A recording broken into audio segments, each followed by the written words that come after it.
Yeniden gençleri uyanır, bozkurt sesini duyar.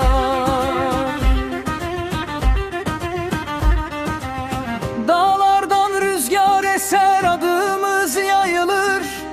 Bu yolda yürüyen asla eğilmez. Birlik olunca güç olur nefes. Türkmen genci bu davayı terk etmez.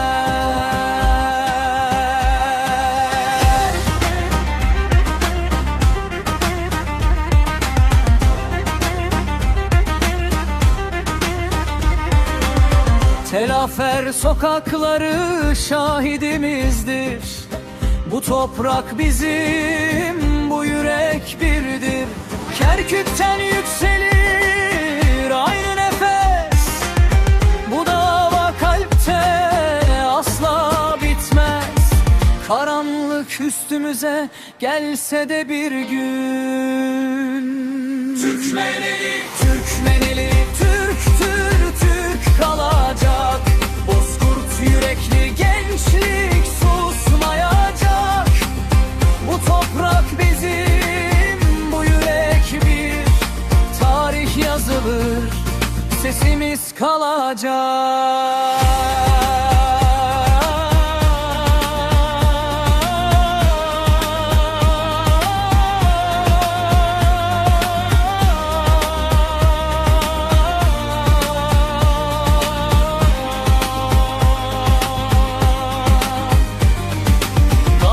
Şahidimiz, rüzgarlar bilir.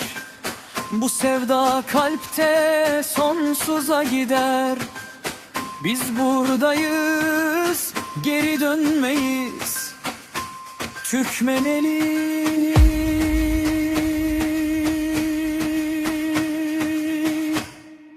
Asla bitmeyiz.